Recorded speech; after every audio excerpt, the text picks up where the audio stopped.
Hey, welcome back. Krull here again. Now for today's video, I'm going to be taking this poplar board, or at least a portion of this poplar board, and creating this rather tall segmented vase. Now the final dimension of this vase should be 16 inches tall by about 5 inches wide. So you know the drill. Just sit back, relax, and enjoy the turning. Thanks again for watching.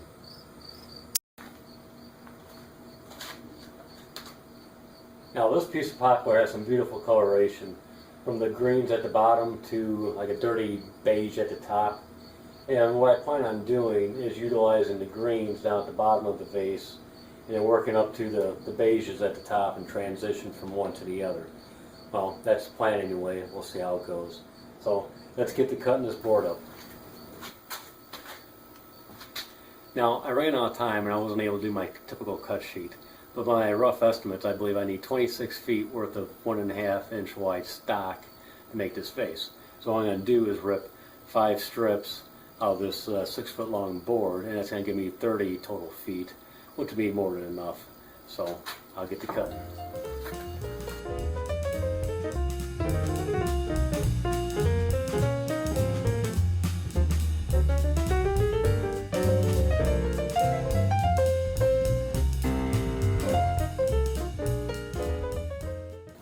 Now I can start picking and choosing between the boards and start making my rings from the bottom to the top.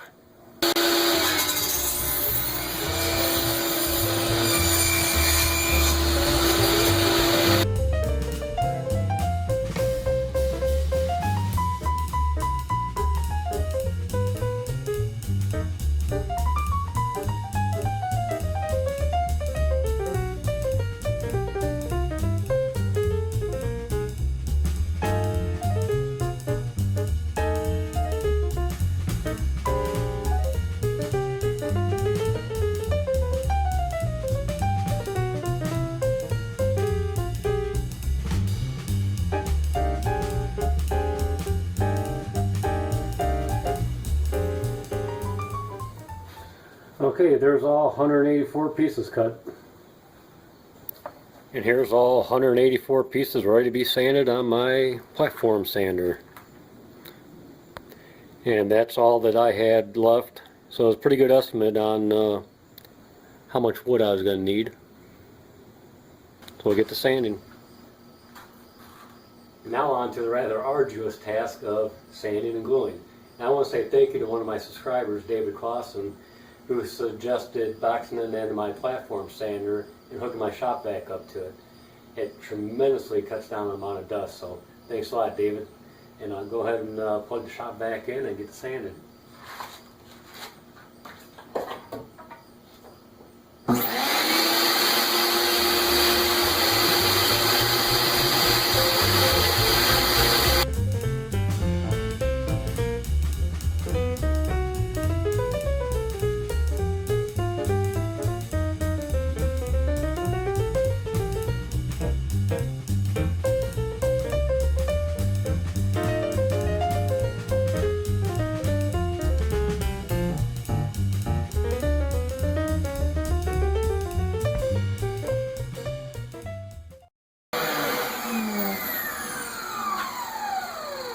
Well, it took a little while, but we got all 23 rings assembled and sand flat and ready for glue up.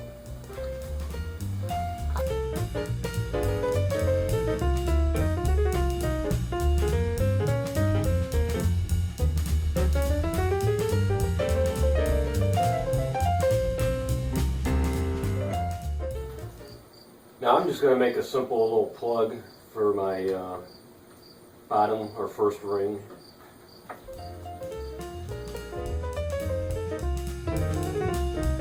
Using C8 thick.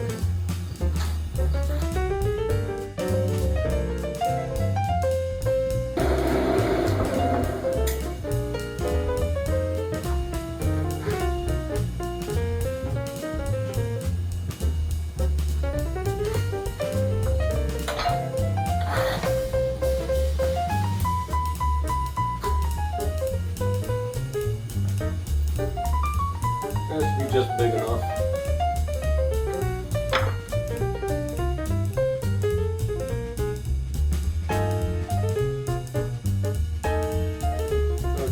go.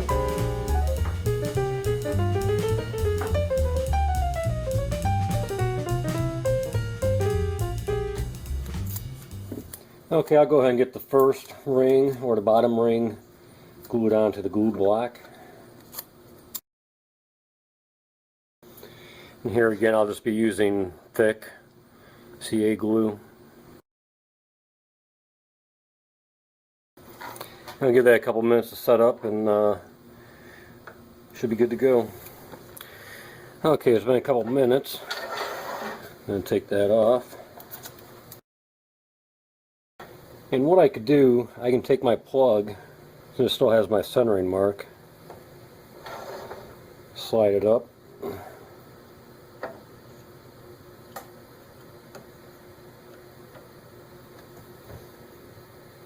Let's go ahead and trace around it. That way that'll give me a starting point for the diameter of the hole I need.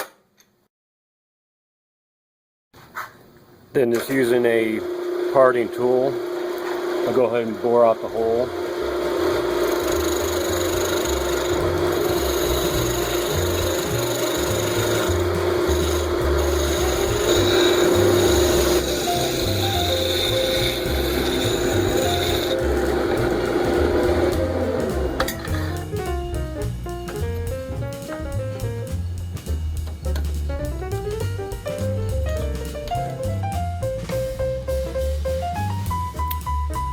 Okay, I think that's a pretty good fit. I'll go ahead and glue it in.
Okay, so far what I have is the bottom 8 rings glued up, and that's as far as I'm going to glue up for right now.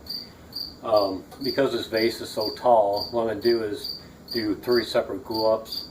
I'm going to do the bottom 8 rings, I'm going to do the top 8 rings, and then the third and final glue up will be the middle 7 rings.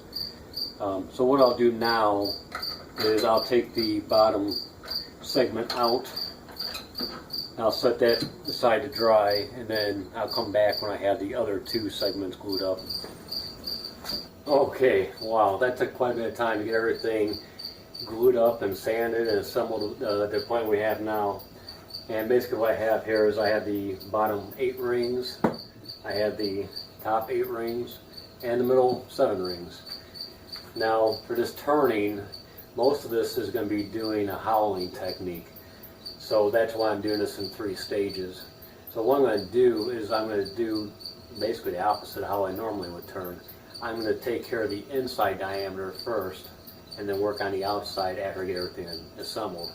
And to do that, what I'm going to do, I have my full-size printout, and I'm just going to use calipers and gauge the inside wall thickness.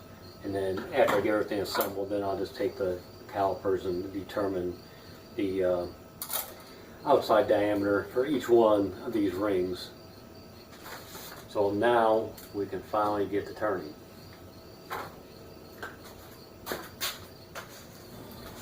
Okay, to start out, I'm just going to rough out the outside into a basic cylinder shape, just knock off the edges.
So what I'm doing as I get in deeper, I'm doing a basic pull cut.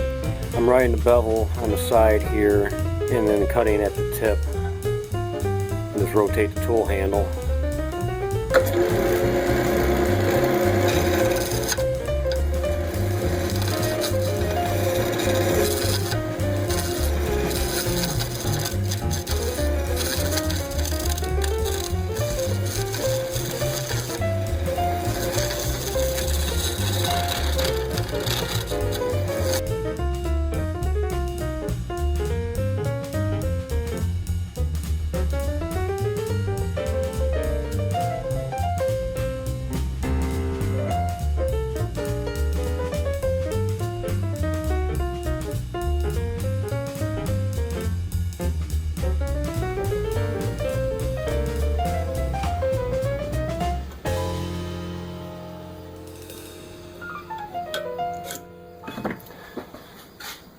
Okay, I'll keep howling and we'll check back in when we get further along.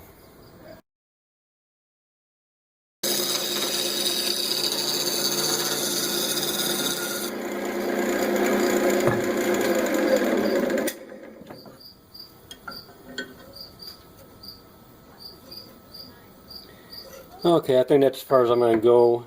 I can get the inside, the furthest ring when I mount, when I assemble the whole vase. What I'll do now is go ahead and get this sanded up.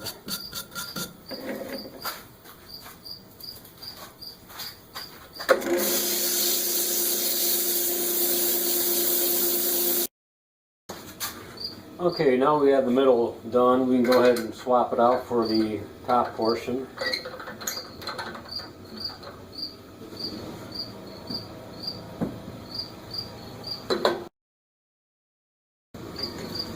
And I'll go ahead and turn that exactly the same as we did the middle section.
So basically all I'm doing is checking the inside diameter ring by ring and get my basic shape.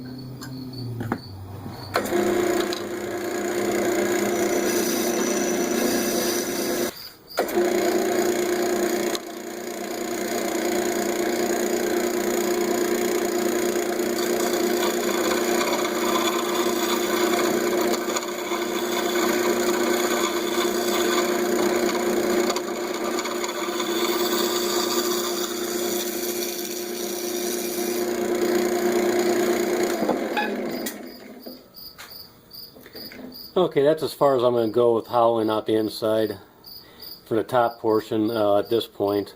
What I'm going to do is sand where I can reach, and then the rest of the hollowing I'm going to do from the top once I get everything assembled. Okay, I got the inside sanded up. So now what we'll do is swap out the top for the bottom.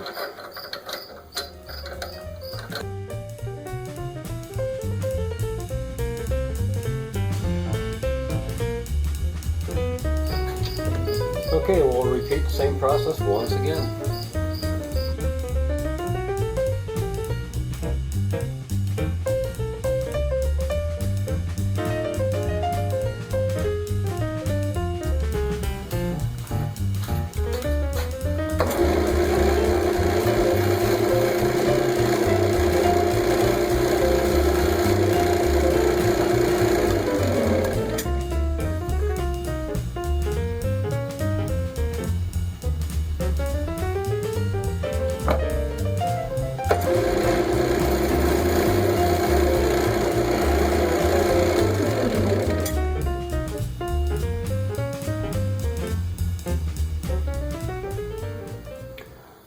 Okay, what I'm doing now, I set my dividers for a little bit smaller than the diameter of the opening when I start assembling these rings. So that'd be my target. Then I'll fine tune, probably more on the second ring here when I do my final cuts to have the two diameters match up.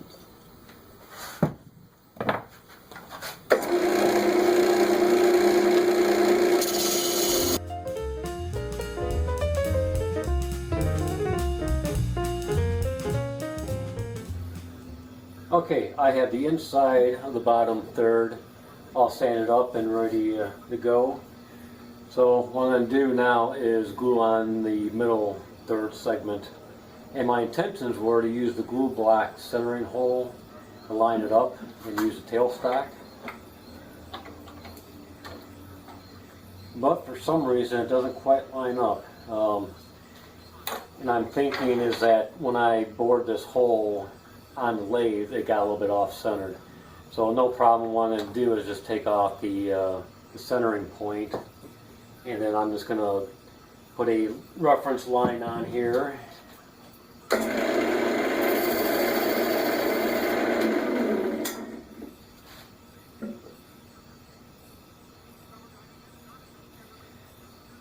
Then I'll just slide up the tailstock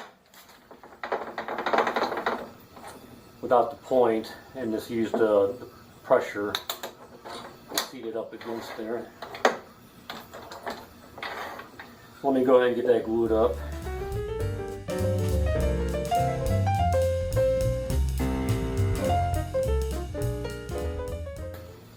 Okay, that looks like it's pretty well centered up.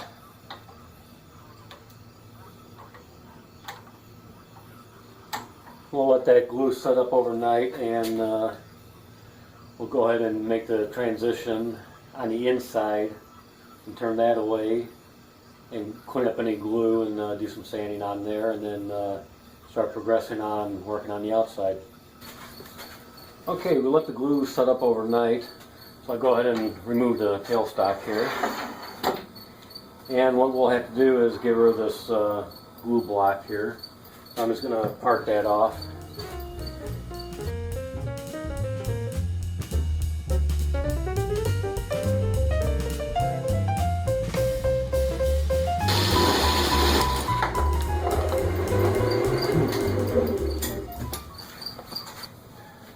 Okay, and we're back, and I got a new toy here. This is a steady rest that I built for my old lathe, and I just did a few modifications to make it fit the new lathe. When you're doing a tall vase such as this, you need some sort of support, and a steady rest definitely fits that bill.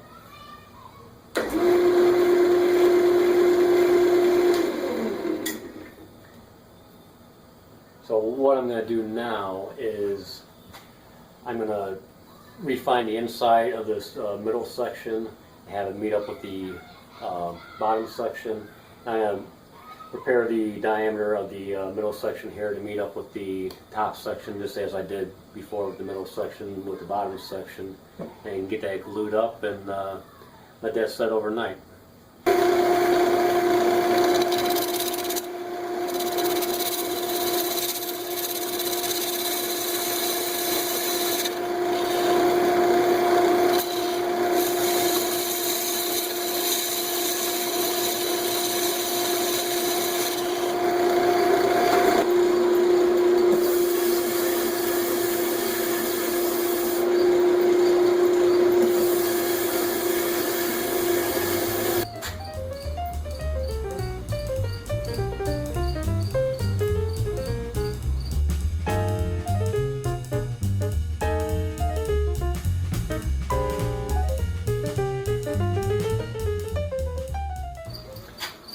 Okay, that should be the final glue up. We'll let that cure overnight, and we'll do the final turning tomorrow.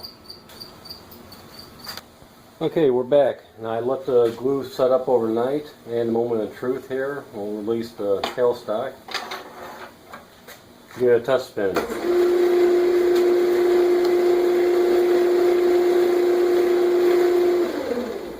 Yeah, that's running pretty true. I'm quite impressed. So what I'll do is I'll get rid of this glue block, and then I'll start hollowing out the inside.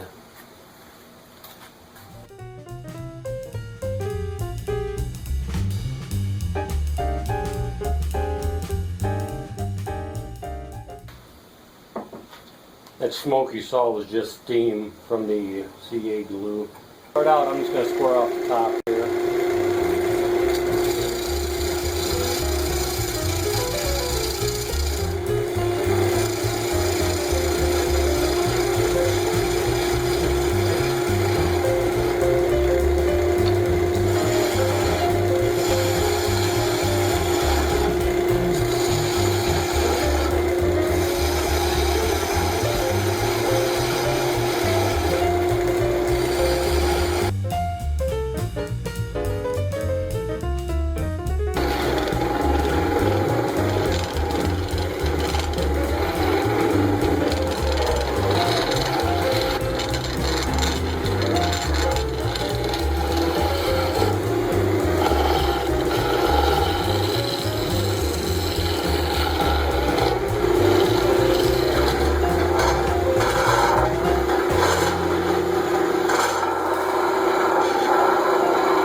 Okay, I went ahead and finished up the opening of the vase, and I moved the study rust down towards the neck so I can have some added support as I turn the outside of the vase.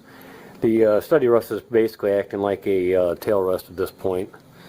So what I'm going to do, I have two sets of calipers here set up, one for the diameter for the bottom of ring number 1 and one for the top of the ring number 5, and I'm going to use the calipers to gauge my wall thickness and turn the shape. So we'll go ahead and get started here.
Okay, so far what I have is I turn the bottom 10.5 rings.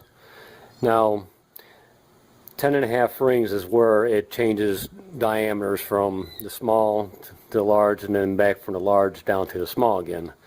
So I was able to do all my turning in the appropriate direction from the small diameter to the large diameter on this first part of the turning. Now, because I have the study rust in the way, my remaining cuts are going to be in the wrong direction and my cuts may not be the smoothest. I'll tell you what, the bottom 10.5 rings where I turned, they're as smooth as glass. It really turned out nice. I didn't even have to do any shear scraping. I just had to do a little bit of sanding to touch it up, but I'll probably have to do some shear scraping then when we get to the remaining rings. Now I'll turn as far as I can until the steady rust gets in the way.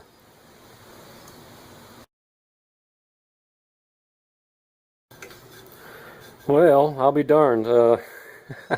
It's actually pretty smooth. I'm quite impressed. It may just be that this is poplar and for some reason it's holding together pretty nice. But yeah, I would expect a lot more torn grain, but it's coming out pretty good.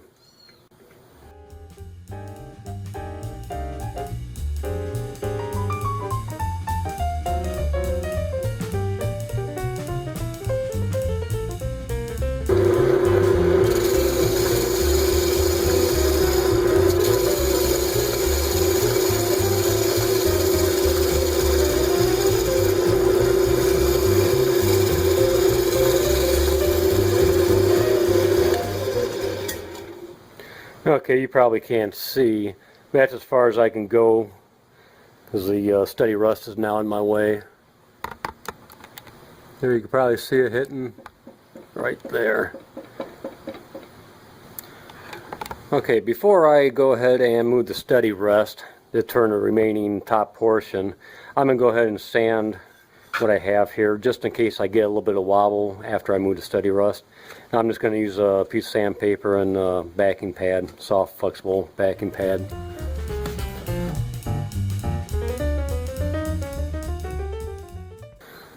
Okay, got everything switched around now, and we'll go ahead and turn down the neck.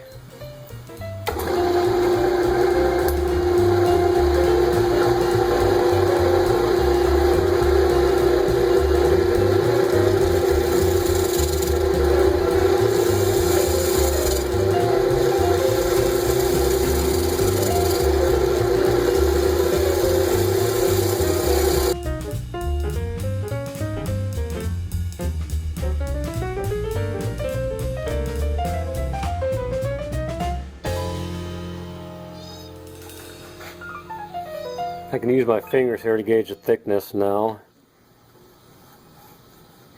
And you'll probably notice I am cutting in the wrong direction, but because it's cutting so cleanly, I don't care at this point. I can still go just a little bit thinner, but it's pretty close.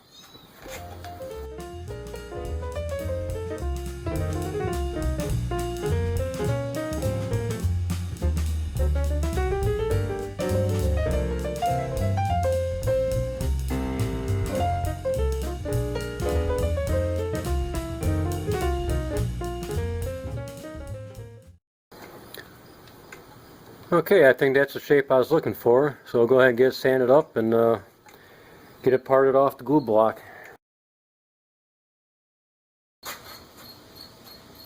Now I've spent 2 weeks on this project and I'm not about to have something happen to it now. So instead of risking parting off the vase from the glue block, I'm just going to use a coping saw and separate it from the glue block and then sand down the base afterwards.